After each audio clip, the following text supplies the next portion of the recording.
에베소서 5장 15절부터 17절까지 우리 다 같이 읽겠습니다. 그런즉 너희가 어떻게 행할지를 자세히 주의하여 지혜 없는 자 같이 하지 말고 오직 지혜 있는 자 같이 하여 세월을 아끼라. 때가 악하니라. 그러므로 어리석은 자가 되지 말고 오직 주의 뜻이 무엇인가 이해하라. 아멘. 여러분이 많이 기도해 주셔서 한 주간 캄보디아 미션 리서치를 잘 마치고 돌아왔습니다. 캄보디아에 갈 때마다 꼭 들르는 코스가 있는데 바로 킬링필드와 또 뚜울술랭이라고 하는 감옥입니다. 캄보디아 역사에는 참 아픈 과정이 있습니다. 바로 1975년부터 79년까지 폴포트 공산주의 정권이 세워지면서 무자비한 학살이 있었던 일입니다. 폴포트는 분홍의 아들로 태어납니다. 그의 집안은 왕족의 외척이었습니다. 어릴 때부터 엘리트 교육을 받으면서 아주 유복한 어린 시절을 보내게 되지요. 불어에 능통했다고 그래요. 그래서 대학 때 프랑스에 유학을 가게 됩니다. 당시 캄보디아에서 최상류층의 삶을 그리고 최지식층의 삶을 살고 있었던 겁니다. 프랑스에 유학을 할 때 그가 공산주의 마르크스 사상에 심취하게 되고 프랑스 공산당에 가입을 하게 됩니다. 그리고 다시 고국으로 돌아와서 정권을 잡게 되지요. 그리고 그는 공산주의 사회를 건설하려고 하는 망상에 빠지게 됩니다. 그러면서 그가 했던 일이 뭐였냐면 대대적으로 지식인들을 숙청하는 작업이었습니다. 그의 생각은 그랬다고 그래요. 지식과 문명은 위험하다. 그래서 마구 사람들을 잡아들이기 시작합니다. 여러분 들으시면 좀 우스울 거라고 생각이 되는데요. 영어를 하는 사람, 손에 굳은 살이 없는 사람, 피부가 흰 사람, 배가 나온 사람, 펜을 소지한 사람, 책을 똑바로 들 줄 아는 사람, 화장을 하는 사람, 심지어 안경을 썼다는 이유만으로도 지식인으로 간주를 하고 무조건 잡아들이고 고문을 하고 처형을 한 겁니다. 당시 캄보디아의 인구가 약 800만 정도였는데 무려 200만 명을 학살합니다. 전체 인구의 4분의 1을 죽인 거예요. 그가 이제 잡히고 죽기 마지막 순간까지 그는 이렇게 주장했다고 그래요. 나는 투쟁을 수행했을 뿐 사람을 살해한 것이 아니다. 보통의 상식으로는 이해가 되지 않죠. 어쩜 이렇게 끔찍한 일을 저지를 수가 있을까?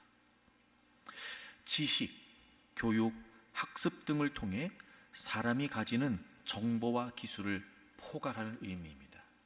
여러분 지식이라고 봤을 때 폴포트는 당대 최고의 지식층의 사람이었습니다. 놀랍죠, 여러분. 그런데도 이런 어마어마한 끔찍한 일을 저지른다니 말입니다.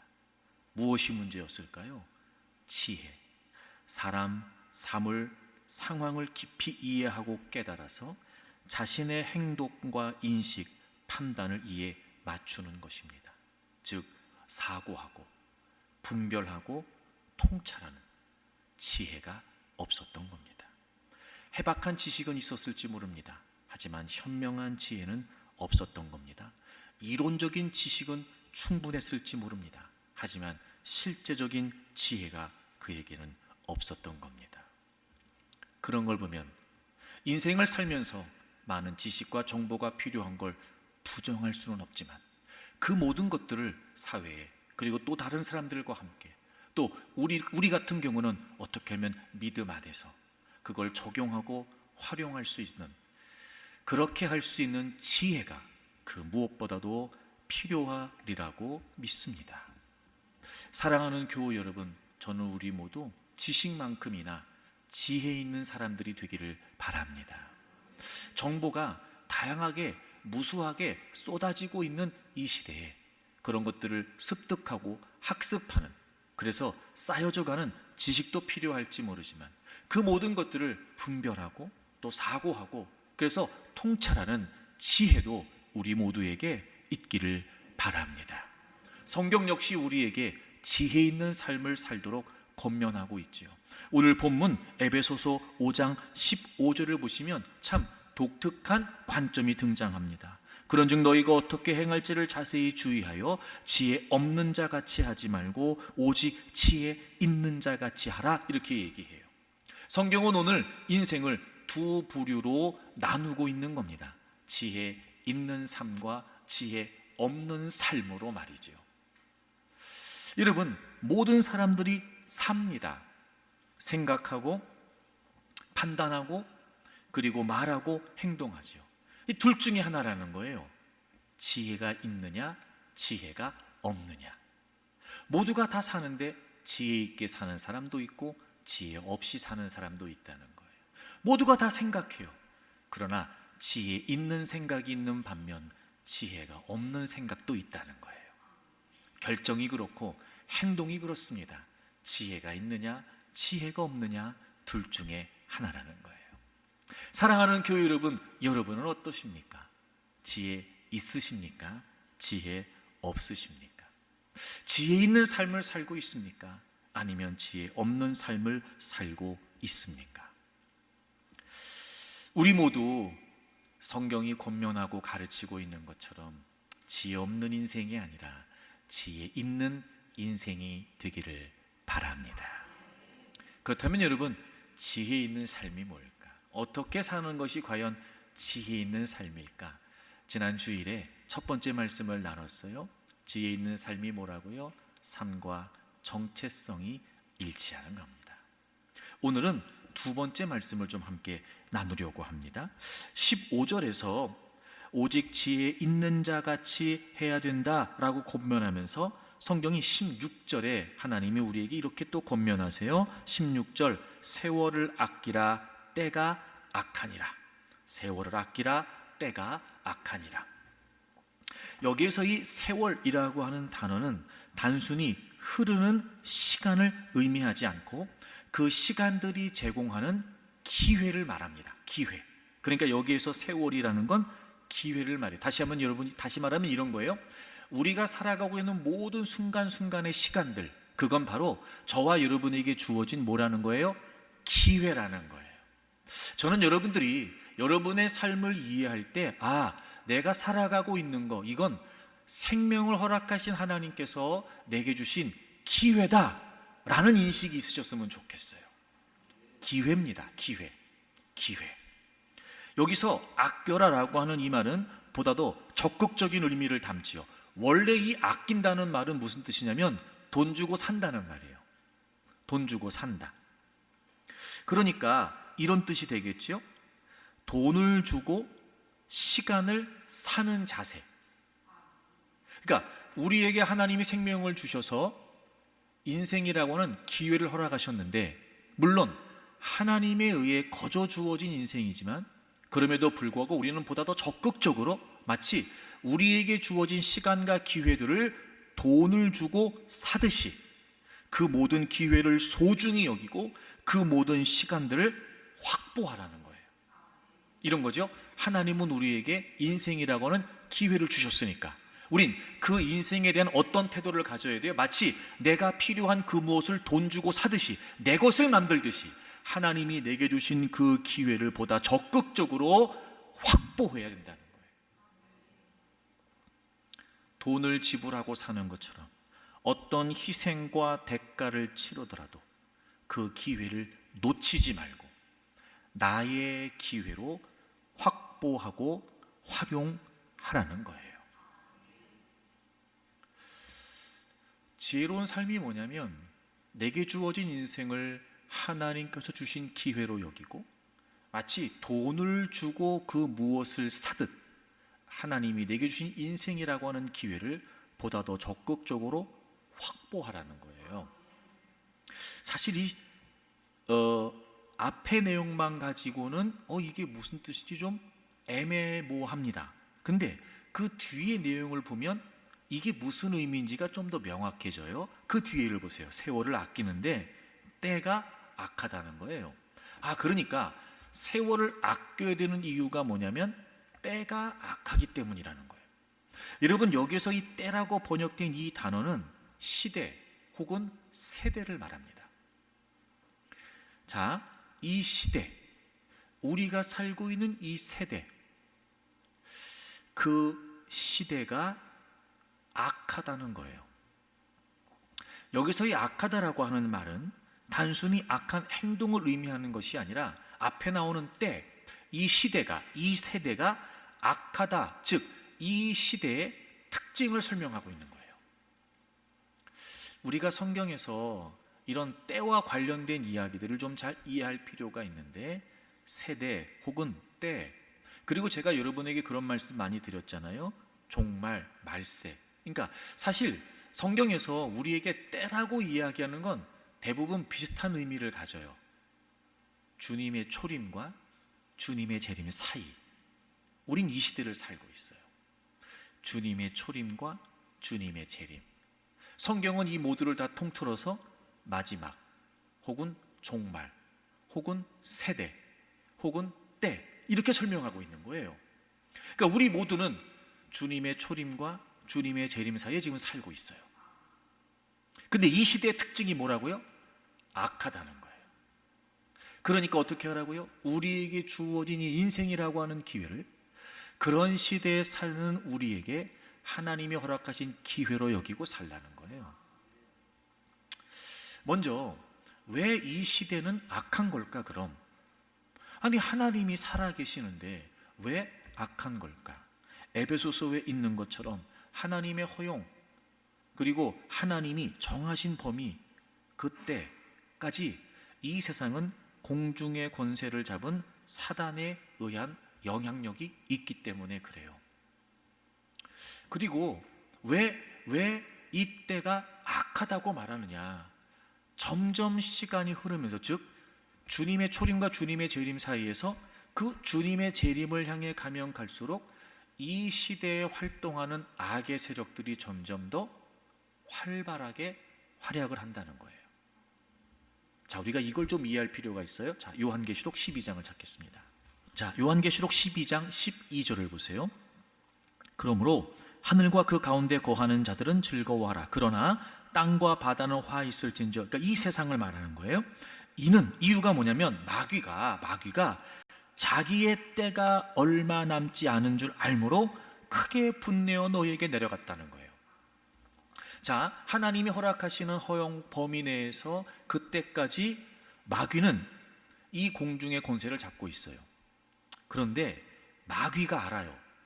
자기의 때가 얼마 남지 않았다는 걸 말입니다. 자기의 때가 얼마 남지 않았다는 걸. 자, 이게 무슨 의미일까? 자, 마태복음 25장 찾아보세요. 자기의 때가 얼마 남지 않은 줄 알았다. 이게 무슨 말일까? 자, 마태복음 25장 41절 보겠습니다. 41절. 예수님께서 마지막 때에 관해 설명하시면서 주님이 다시 오셔서 오른편 왼편을 나누시는데, 왼편에 있는 자들에게 뭐라고 말씀하시냐면 저주를 받은 자들아 나를 떠나라. 그 다음 보세요. 마귀와 그 사자들을 위해 예비된 영원한 불에 들어가라. 여러분, 여기서 영원한 불이 뭔지 아시지요? 지옥을 말하잖아요. 근데 그 지옥을 뭐라고 설명해요? 마귀와 그 사자들을 위하여 예비된 지옥이라는 거예요. 그러니까 요한계시록 12장의 말씀과 마태복음 25장의 말씀을 종합하면 이런 거예요. 마귀는 알아요. 주님이 다시 오시면 그 마귀와 모든 세력들이 어디로 가게 돼요? 지옥을 가게 돼요. 그걸 알아요, 마귀가. 그런데 우리만 주님의 재림이 다가오고 있다는 걸 아는 게 아니라 마귀들도 알겠죠. 물론 언젠지는 몰라요, 마귀들도. 그런데 주님이 다시 오시면 자기들은 지옥에 가게 돼요. 자기의 때가 얼마 남지 않은 걸 안단 말이에요. 그럼 보세요. 이 악한 세력들이 주님이 재림하시면 다 지옥불에 떨어지게 되니까 그때까지, 즉 주님의 재림 때까지, 즉 자기들의 때까지 어떻게 하겠어요? 점점 더 악은 극한에 치닫겠죠. 여러분, 성경 말씀은 정확합니다. 보세요. 우리가 살고 있는 시대만 생각해도 그래요. 물론 다 연령이 다르시기 때문에 약간의 차이는 있을지 모르지만 한번 여러분 스스로 한번 생각을 해보세요. 여러분이 어릴 때 5년 전, 10년 전, 20년 전, 30년 전 여러분이 어릴 때와 지금을 한번 생각해 보세요. 야, 여러분, 과거에는 생각할 수도 없었던, 과거에는요 상상조차 하지 못했던 악한 일들이 오늘을 살고 있는 이 시대에, 이 시기에 얼마나 많이 벌어지고 있는지 몰라요. 그런 걸 보면 이 시대를 예상한 성경이 정확한 거예요. 이유가 뭐예요? 마귀가, 악의 세력들이 자기의 때가 얼마 남지 않은 줄 알아요. 그러니 점점 더 악은 왕성해지고 악은 활발해질 거예요. 제가 말했죠? 악은 성실합니다. 그러니 끔찍한 일들이 벌어져요. 뭐 여러분 인간이 착하다고 그러고 뭐 착하게 소용없어요. 결국 죄악된 본성을 가지고 있는 우리 인간을 자극하여 악의 세력들은요 끔찍한 일들, 상상도 못한 일들을 계속해서 벌일 겁니다. 그렇게 흘러가는 거예요. 우리가 살고 있는 세대가 그래요. 그런데 여기서 한 가지, 이렇게만 얘기하면 우울하잖아요. 근데 여기서 한 가지, 자, 자기의 때가 얼마 남지 않은 줄 알아요. 무슨 말이에요? 끝이 있다는 거죠. 분명히 주님이 다시 오시면 이 마귀들은 지옥불에 떨어지게 돼요. 끝이 있어요. 자, 이 세대가 악하다는 건 무슨 의미냐? 악한데 결국 뭐가 있다? 끝이 있다. 마태복음 28장에 예수님께서 마지막 우리에게 지상 대명령을 말씀하시면서 이렇게 말씀하세요. 세상 끝날까지. 그렇죠? 세상 끝날까지. 그럼 여러분, 이 세상은 끝이 있다는 거예요, 없다는 거예요? 있다는 거예요. 자, 다시 본문으로 돌아와서 에베소서 5장의 말씀을, 16절의 말씀을 제가 정리하겠습니다. 이런 내용이죠. 분명히 이 세상은 악하다. 하지만 세상은 끝이 있다. 그러니 너희들이 이 세상을 살아가면서 이 끝이 있다는 생각을 분명히 갖고 너희들에게 주어진 인생을 하나님이 주신 기회로 보다 적극적으로 살아야 된다는 거예요. 그게 지혜라는 거예요. 지혜가 뭐냐? 지혜가 첫째, 삶과 정체성이 일치하는 거예요. 두 번째, 지혜가 뭐냐? 삶과 방향성이 일치하는 거예요. 끝이 있다는 거예요. 끝이 있다. 물론 그 끝을 향해 갈수록 점점 더 악은 왕성해질 거예요. 하지만 우리는 하나님을 믿는 하나님의 백성들로서 어떻게 해야 돼요? 끝이 있다는 걸 알고 오히려 이 악한 세상에서 선한 영향력을, 그리스도인으로서 거룩한 삶의 모습을 통해 우린 그 끝을 준비해 가는 거예요. 삶과 방향성이 일치돼야 돼요. 이건 굉장히 중요한 여러 많은 의미를 담죠. 이런 거예요. 아무리 세상은 악해진다 할지라도요, 결국 끝이 있어요. 그러므로 우리는 세상이 악하다는 것 때문에 두려워하거나 세상이 악하다는 것 때문에 주눅들 이유가 없어요.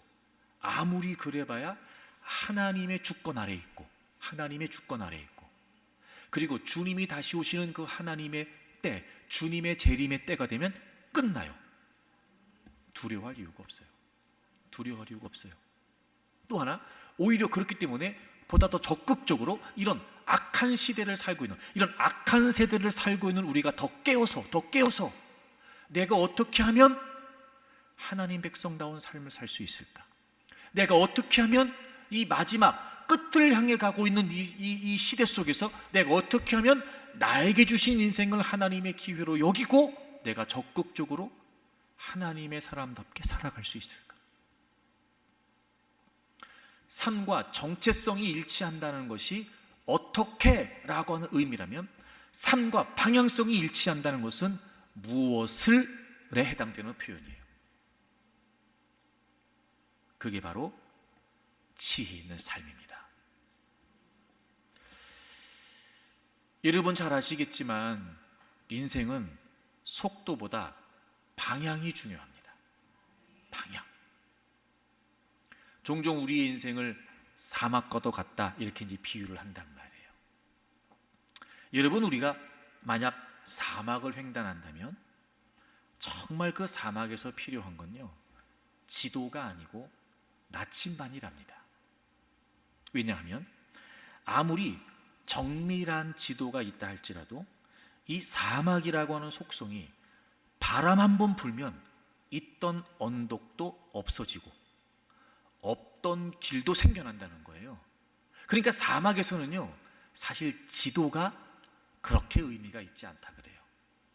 하지만 나침반은 방향을 가르쳐주고 있기 때문에 항상 우리의 환경과 상황은, 사막의 환경과 상황은 수시로 변할지 모르지만 이 나침반은 늘 같은 방향을 가리키고 있기 때문에 나침반이 있으면 방향을 잃지 않고 사막을 횡단해 갈 수 있다는 거예요.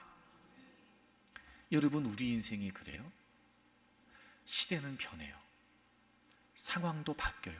심지어 이 변화의 속도를 우리가 따라가기 버거울 만큼 오늘날은 그렇게 급변하죠. 게다가 악은 점점 더 성행해요. 이 세대의 특징은 악이에요.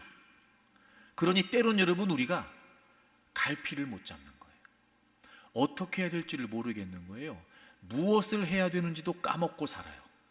이 시대의 흐름 속에, 악한 세력의 영향력 속에 내가 무엇을 하며 살아야 되는지도 놓치고 살게 돼요. 그럴 때 필요한 건 세상이 어떻게 변하는 거야? 어떻게 발전해 가는 거야? 물론 그런 부분에 관해 몰라서도 안 되겠지만 사실 그보다 더 중요한 건 뭐냐면 나침반이에요. 방향. 끝이 있어요. 주님이 재림하세요. 우린 이 시대의 흐름의 방향을 놓치면 안 돼요. 근데 문제가 뭐냐면 우린 모두 주님의 재림을 알아요. 또 제가 이렇게 여러분에게 설명을 드리는 세상이 끝이 있다, 끝을 향해 간다, 이걸 여러분들이 모르지 않아요. 그러니까 다시 말해 믿는 거예요. 우리가 나침반을 가지고는 있어요. 근데 문제가 뭔지 아세요?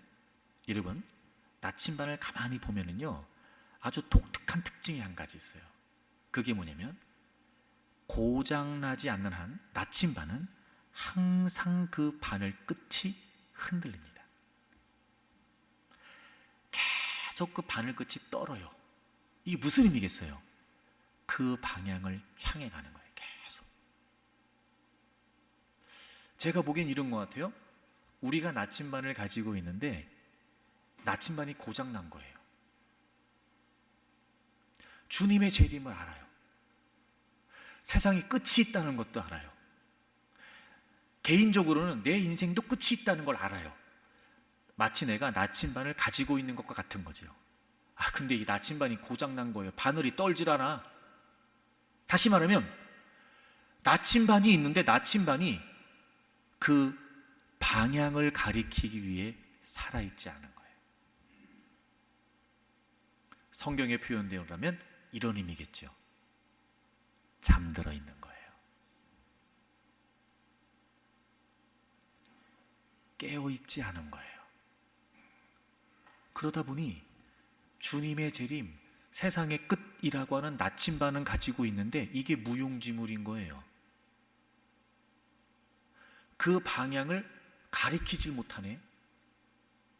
오히려 이 세상의 변화와 이 세상의 흐름, 이 악한 세력의 영향력에 사로잡혀서 나침반이 나침반으로서의 역할을 못하고 있는 거예요. 잠들어 있는 거예요. 무뎌져 있는 거예요. 그러니까 중요한 건 뭐예요? 내가 나침반을 가지고 있는 게 중요한 게 아니고 그 나침반의 바늘이 지금 살아서 깨어서 정신 차려서 막 방향을 찾아가기 위해 계속해서 떨림을 가지고 있냐는 거예요.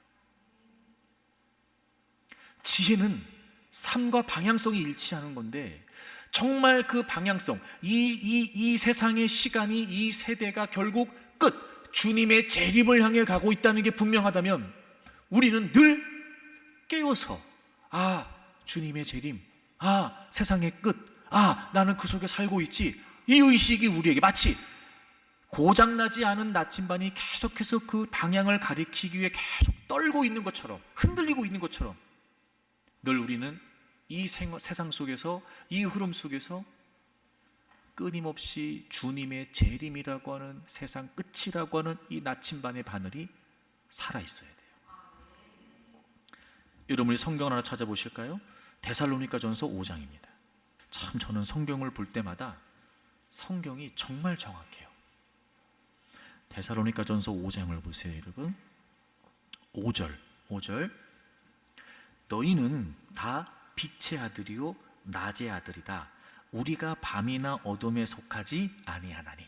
여러분, 지난 주일에 에베소서 5장 설명하면서 8절에 우리가 이제 더 이상 어둠에 있지 않고 빛의 자녀, 그리스도 안에서 빛의 자녀가 됐다 얘기했죠. 그래서 제가 그 어둠과 빛이 뭐라고 그랬어요? 그리스도인의 정체성이라고 그랬어요. 여러분, 또 나왔어요 지금. 5절, 너희는 다 빛의 아들이요 낮의 아들이다. 우리는 밤이나 어둠에 속하지 않았다는 거예요. 사랑하는 교우 여러분, 여러분이 예수님을 여러분의 구주와 주님으로 믿으시죠? 여러분은 더 이상 어둠에, 밤에 속한 자들이 아니라 빛의 낮에 속한 자들입니다. 이걸 잊으시면 안 돼요. 너희는 다 빛의 아들이요 낮의 아들이다. 근데 문제가 뭐예요? 6절. 그러므로 우리는 다른 이들과 같이 자지 말고 오직 깨어 정신을 차릴지라. 여러분, 문제는 뭐예요? 빛에 속해 있어요. 낮에 속해 있는데 마치 밤에 속한 사람처럼 잠들어 있는 거예요. 우린 낮에 속해 있으니까 깨어 있어야 되는데 마치 밤에 속한 사람처럼 잠들어 있을 수 있다는 거죠. 그러니까 여러분, 우리는 잠들어 있으면 안 되는데 그런 이들과 같이 자지 말고 깨어서 정신을 차려라고 말하는 걸 보면, 빛에 속해 있지만, 낮에 속해 있지만 밤에 속해 있는 사람처럼 잠들 수 있다 없다? 있다. 제가 늘 말했어요, 여러분. 성경은 항상 우리에게 영적인 위험성이 실제하다는 걸 가르쳐주고 있어요. 자지 말고 깨어라. 여러분, 자지 않는다는 말은 깨어 있다는 말이잖아요. 그러니까 자지 말고 깨어 있으라는 말은 지금 똑같은 표현을 반복해서 하는 거죠. 제가 늘 강조했죠. 반복은 중요하다. 이게 중요하다는 거예요. 오늘날을, 이 시대를 우리가 정말 지혜롭게 살기를 원한다면 삶과 방향성이 일치해야 되는데, 우리가 이 방향을 모르지 않지만 문제가 뭐예요? 잠들어 있는 거예요. 나침반을 가지고 있는데 문제가 뭐예요? 이게 고장났어요. 바늘이 멈춰 있어요. 흔들림이 없어요. 방향을 못 찾아요. 그러니까 잠들어 있는 거예요. 성경은 우리에게 경고합니다. 너희들은 낮에 속한 자들이야. 자면 안 된다. 자면 안 돼. 잠들면 안 된다. 그러니까 깨어 있어야 된다. 정신을 차려야 된다. 그래서 낮에 속한 사람처럼 살아야 된다는 거예요. 사랑하는 교회 여러분, 저는 여러분들이 지혜로운 삶을 사는 분들이 되기를 바랍니다. 삶과 방향성이 일치해야 돼요.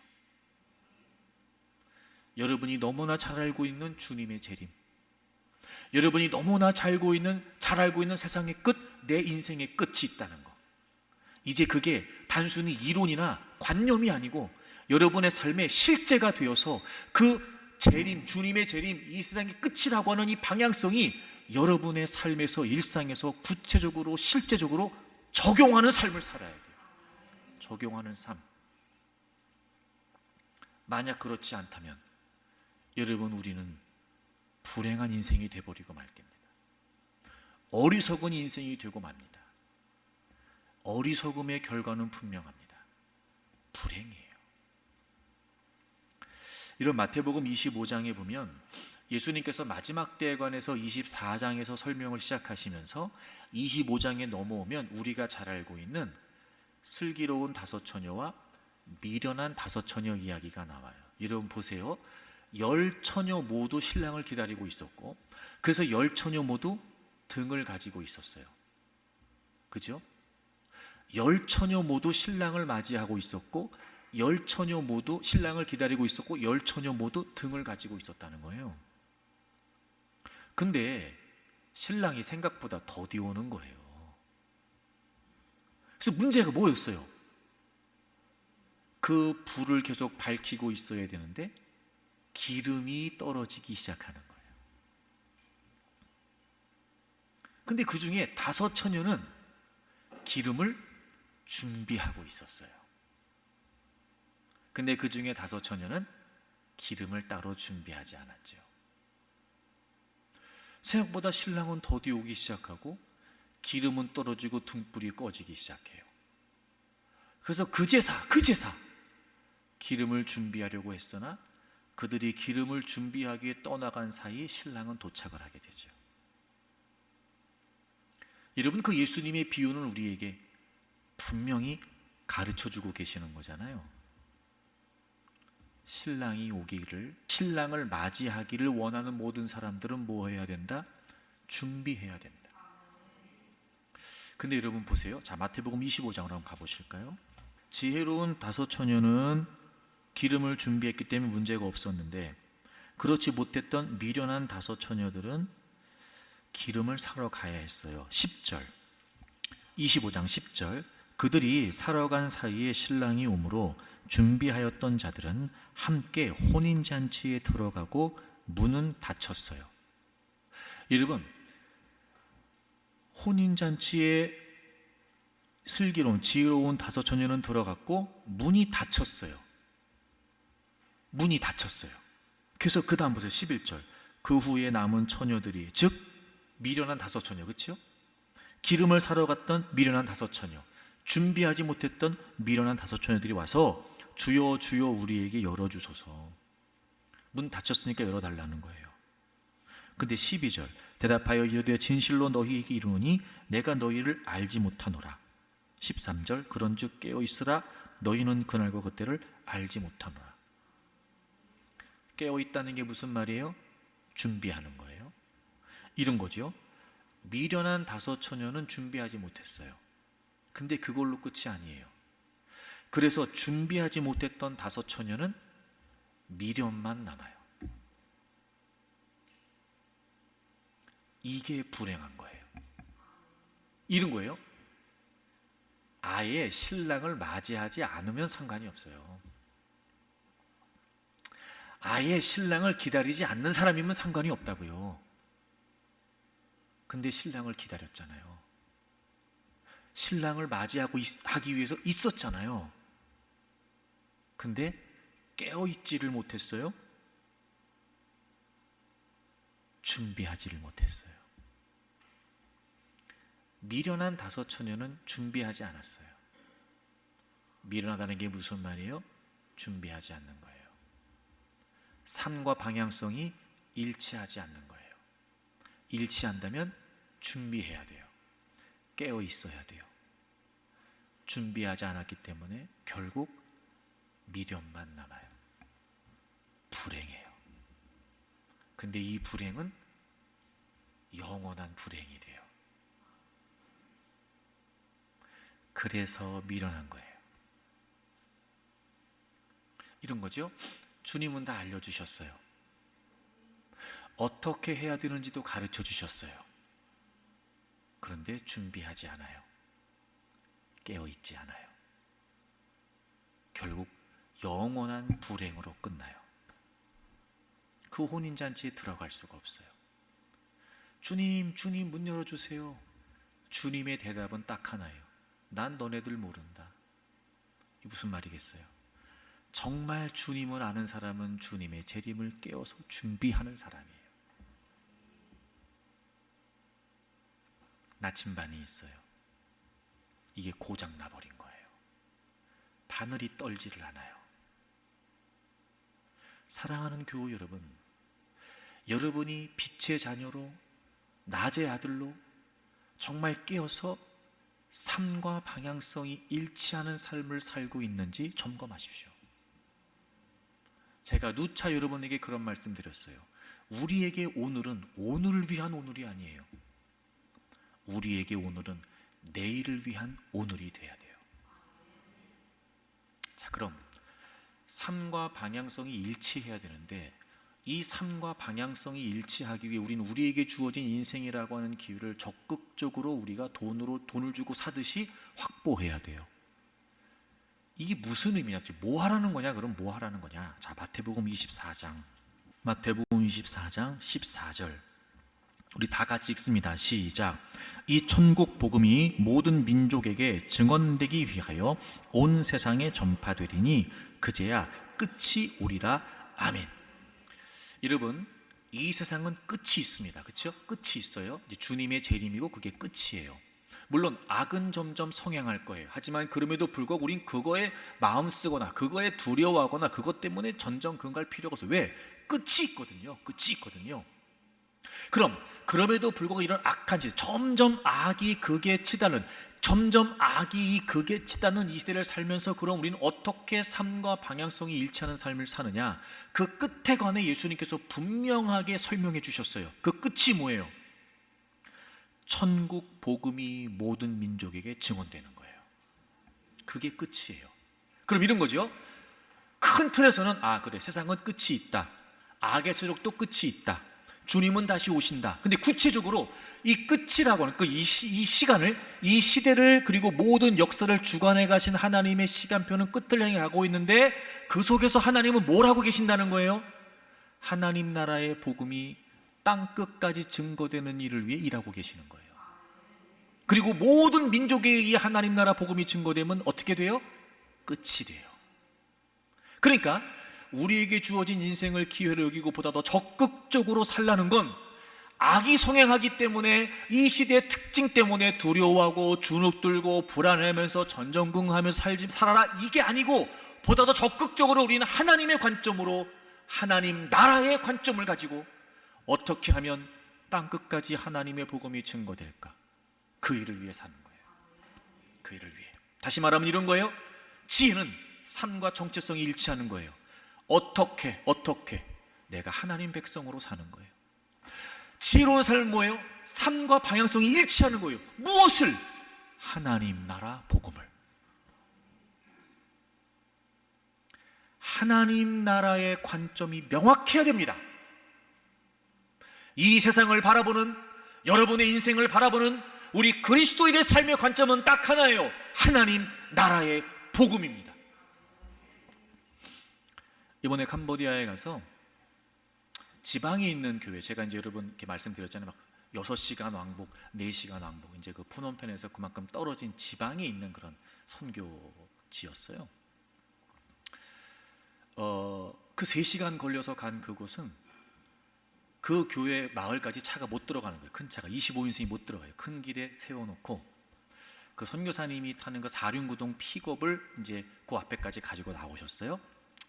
그럼 이제 짐 다 싣고 그 트럭 그 픽업 그 뒷칸에 다 앉아서, 길이 또 비가 많이 오는 우기였기 때문에 막 진흙탕에 마치 무슨 그 찝차가 오프로드 같은 거 이렇게 막 하는 거, 그런 거 보신 적 있잖아요. 장면들 막 그렇게 막 엉덩이가 얼마나 아픈지 덜컹덜컹 하면서, 막 엉덩이를 떼고 있으려고 해도 어쩔 수 없이 바닥에 쿵 하면서 막 그런 길을 조금 이제 더 가서 교회를 들어갔어요. 근데 교회 분위기가 그렇게 좀 이상했어요. 하여튼 좀 느낌이 좀 이렇게 뭐라 그럴까, 하여튼 좀 그랬어요, 마음이. 그리고 선교사님, 남자 선교사님, 이제 연세가 좀 드신 분이 혼자 이렇게 아이들을 이렇게 하면서 이제 막 하고 이제 우리는 돕고 이제, 그리고 이제 오면서 그분에 대한 이야기를 들었어요. 원래는 선교사님과 사모님 두 분이 이제 사역을 참 잘하셨다고 그래요. 그 교회만이 아니라 몇 군데 교회들을 이렇게 하고, 또 특히 선교사님, 여자 선교사님, 사모님 선교사님이 언어가 탁월해서 번역도 하시고 출판사도 하고 그리고 주변에 여러 많은 선교사님들도 막 섬기고 그런 일을 참 적극적으로 선교를 하시는 분이었다는 거예요. 근데 이분이 코로나 이후에 코로나에 걸리고 또 대상포진인가를 걸리면서 한쪽이 마비가 되신 거예요. 그 더 이상 한국에 그 선교지에 있을 수가 없었고, 그래서 이제 사모님은 들어가시면서 이 남자 선교사님은, 남편 선교사님도 같이 들어가려고 했다고 그래요. 근데 이 아내 선교사님이 남편 선교사님한테 당신 나하고 같이 한국에 들어가면 이혼한다. 들어오지 말고 혼자 사역해라. 그리고 혼자 사역을 하신 지 2년이 됐다 그러더라고요. 그냥 그 지방의 그 교회에 거기 그 옆에 있는 건물에 2층에 이제 숙소가 이렇게 따로 있고, 그러니까 이해가 되더라고요. 그러면서 그 선교사님 뭐라고 말씀하시냐면, 코로나 이후에 이렇게 팀이 방문해서 이렇게 아이들이 모인 게 처음이었대요. 제가 돌아오면서 나 같으면 이렇게 할 수 있을까? 거긴 정말 지방이에요. 시골이에요. 하여튼 시골도 시골이야. 하여튼 이게 나 같으면 이렇게 할 수 있을까? 저는 못할 것 같더라고요. 하나님 나라 관점. 세상은 끝이 있는데 점점 악해져요. 하지만 우리는 하나님 나라의 복음이 땅끝까지 증거되어야 된다는 걸 알아요. 그럼 이제 우리는 이런 시기 속에서, 이런 시대 속에서 우리 무엇을 해야 되는가? 하나님의 관점은 하나예요. 모든 민족에게 복음이 증거되는 거죠. 다 내팽개치고 선교하러 가라, 이 말씀이 아니에요.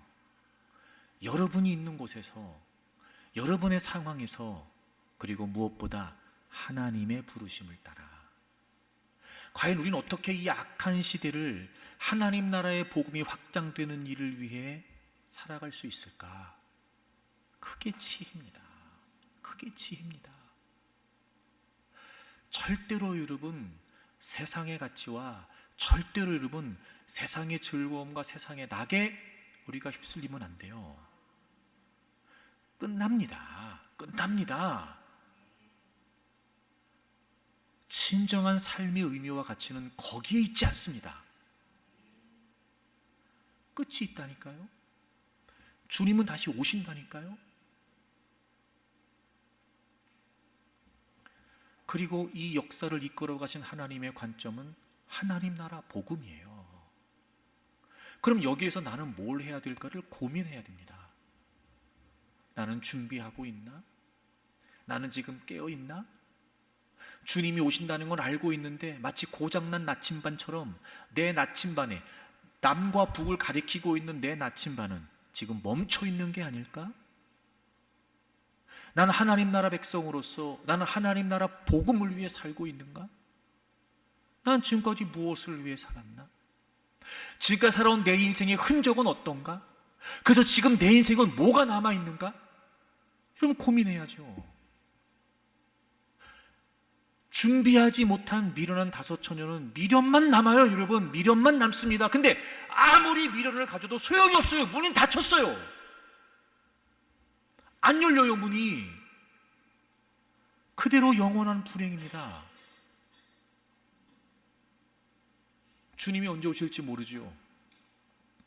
우리가 언제 갈지도 몰라요. 하지만 분명해요. 주님은 다시 오세요. 악의 세력은 영원한 지옥에 떨어지게 되고 그 영광과 환희의 날이 반드시 옵니다. 하나님 나라 복음을 위해, 하나님 나라를 위해 살아왔던 모든 삶들은 하나님께 기억됩니다. 하나님이 아시죠. 그리고 마지막 날 결산하실 거예요. 사랑하는 교우 여러분, 우리 모두 지혜로운 자들이 되기를 바랍니다. 우리 모두 삶과 정체성이, 우리 모두 삶과 방향성이 일치하는 삶을 살기를 바랍니다. 결론, 본문 돌아오세요. 에베소서 5장, 그래서 오늘 본문 17절이 이렇게 되어 있죠. 15절과 16절의 결론이요. 17절 우리 같이 한번 읽어가요. 그러므로 결론이에요. 그러므로 자, 이런 거죠. 삶과 방향성이 일치하고 삶과 정체성이 일치해요. 그러므로 어떻게 하면 돼요? 다 같이 읽습니다. 시작. 그러므로 어리석은 자가 되지 말고 오직 주의 뜻이 무엇인가 이해하라. 아멘. 주의 뜻, 이런 거죠.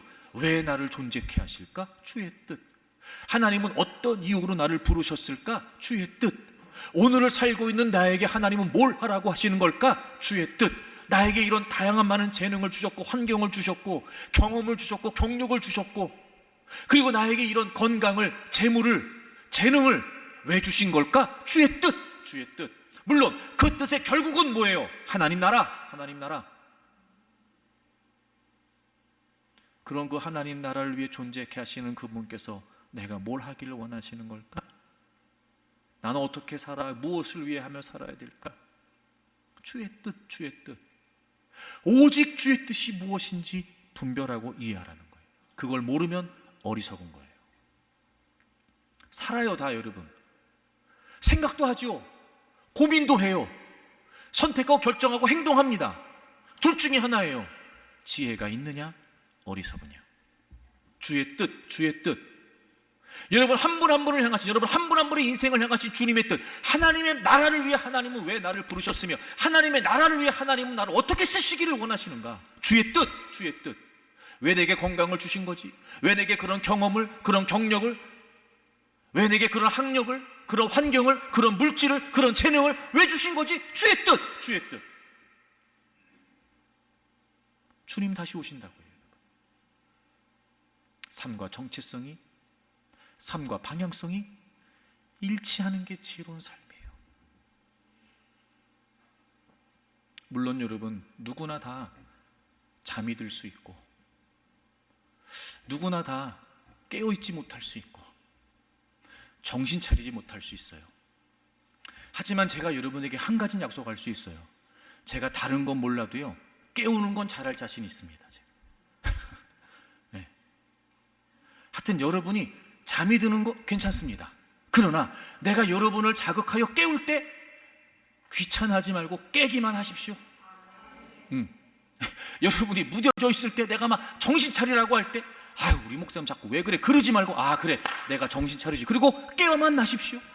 그러니까 내가 그거 하나는 자신 있습니다. 그거 하나는. 주님 다시 오시는 그날까지 우리가 그렇게 살자고요. 그 제가 서두에 설명했던 그 폴포트 정권 때, 물론 추정인 통계지만 여러 이렇게 문헌이나 이런 걸 보면, 저희가 이제 교회사 박물관도 갔었거든요. 캄보디아 교회사 박물관도.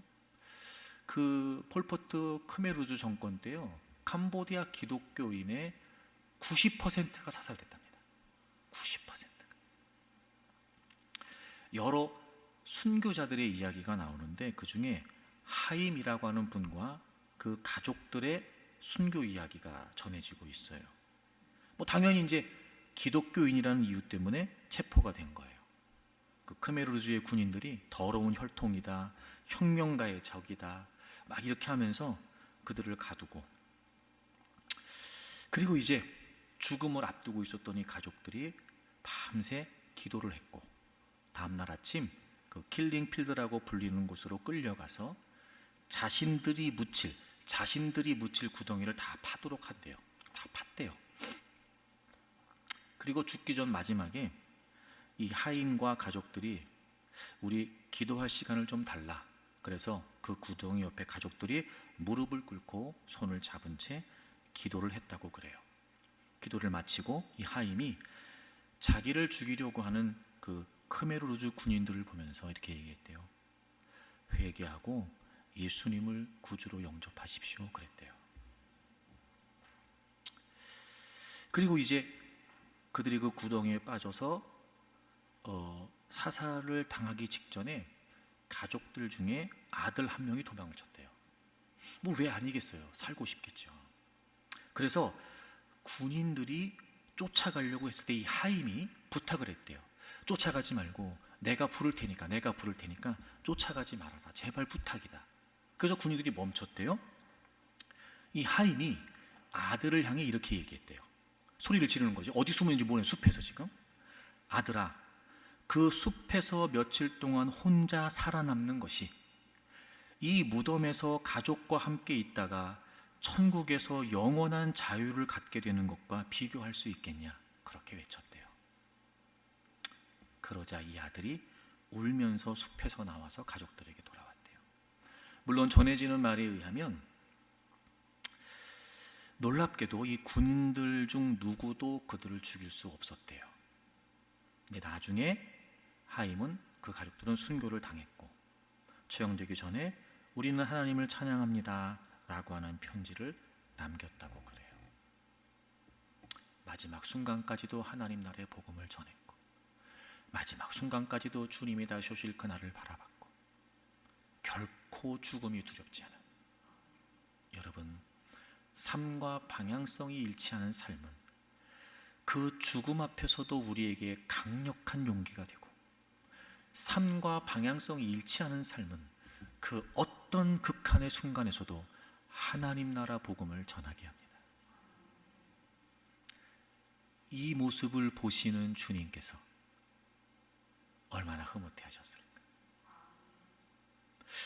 이렇게 순교한 이들의 가정은 주님을 얼마나 고대했을까. 이것이야말로 그리스도인으로서의 지혜로운 삶이라고 믿습니다. 사랑하는 교회 여러분, 삶과 정체성이, 삶과 방향성이 일치하는 지혜로운 삶을 사는 저와 여러분들이 되기를